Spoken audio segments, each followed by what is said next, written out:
In 1644, the Ming Dynasty finally collapsed under the weight of its own spectacular incompetence. It was a buffet of peasant rebellions, economic meltdowns, and general chaos. Stepping into this power vacuum were the Manchus, a group of Jurchen peoples from, you guessed it, Manchuria.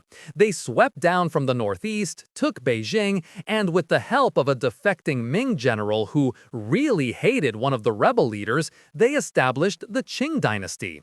It's a classic tale of right place, right time, and having a slightly more organized military than the flaming mess you're planning to conquer. For the average Han Chinese citizen, it probably just felt like swapping one set of distant, incomprehensible rulers for another. Little did they know, the new management had some very specific dress code requirements. The first order of business for the new Manchu rulers wasn't tax reform or infrastructure. It was hair, specifically your hair. They issued the Q order, a delightfully simple edict: shave the front of your head and braid the back into a long Q. This was the Manchu hairstyle, and now it was mandatory for all Han Chinese men. The official slogan was, "To keep the hair, you lose the head. To keep the head, you lose the head." This wasn't about fashion. It was a nationwide, daily act of submission, a walking, talking symbol that you had bent the knee. Resistance was met with staggering brutality, like in the city of Jidin, where estimates suggest around 100,000 people were killed for refusing a haircut. A truly stellar way to win the hearts and minds of your new subjects. To ensure they remained a distinct ruling class, the Manchus organized their entire society into the 8 banners. Think of it as a combination of military registry, social hierarchy, and government payroll. You had plain yellow, bordered yellow, plain white, and so on. If you were a Manchu, you were born into a banner. This system was your everything. It determined your career, your social standing, and your income. Bannermen were forbidden from engaging in trade or manual labor. Their job was to be professional rulers and warriors. A fantastic idea when you're conquering, but a bit of a long-term problem when you run out of things to conquer and your primary skill set is looking imposing on a horse. Manchu supremacy wasn't just a vibe, it was codified into law. For 2 centuries, intermarriage between Manchus and Han was strictly forbidden. They lived in separate, garrisoned sections of cities, which was great for avoiding your neighbors but terrible for cultural exchange. In the legal system, a Manchu would receive a lighter sentence for the same crime committed by a Han Chinese person. It was an apartheid state hiding in plain sight. The government also paid bannermen a stipend, the Iron Rice Bowl, which was supposed to guarantee their loyalty and economic security. In reality, it created a hereditary class of people who were often poor, barred from working, and entirely dependent on a state that was slowly going broke. The Qing emperors, particularly Kangxi and Qianlong, were deeply insecure about their foreign origins, so they launched one of history's greatest editing projects, a literary inquisition.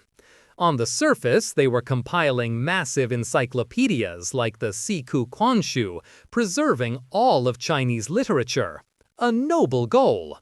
The actual goal was to read everything ever written and systematically destroy any text containing anti-Manchu sentiment or even a vaguely disrespectful phrase. Scholars were executed for poems that could be interpreted as missing the Ming Dynasty. It was the ultimate act of cultural curation through censorship, basically creating an official best-of collection of your civilization after burning everything that made you look bad.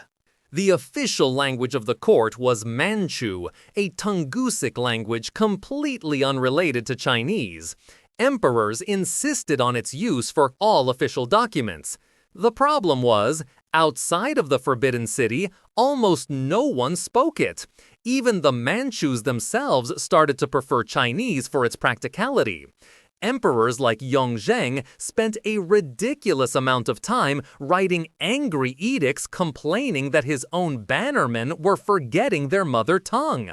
Imagine running an empire of 400 million people while desperately trying to keep a language alive that maybe a few 100,000 people actually use. It's the linguistic equivalent of insisting everyone at a global corporation communicate exclusively via Latin. Here is the central delicious irony of the Qing Dynasty. To be seen as legitimate rulers of China, they had to adopt the whole package: the mandate of heaven, Confucian bureaucracy, the imperial exam system. They had to perform the role of a traditional Chinese dynasty perfectly. Yet, to justify their elite status, they had to remain aggressively, performatively not Chinese. This is a fantastic political tightrope act. They were essentially cosplaying as Chinese emperors while enforcing rules like the Q hairstyle to constantly remind everyone, by the way, we're your foreign conquerors. This constant tension between assimilation and separation defined their entire reign.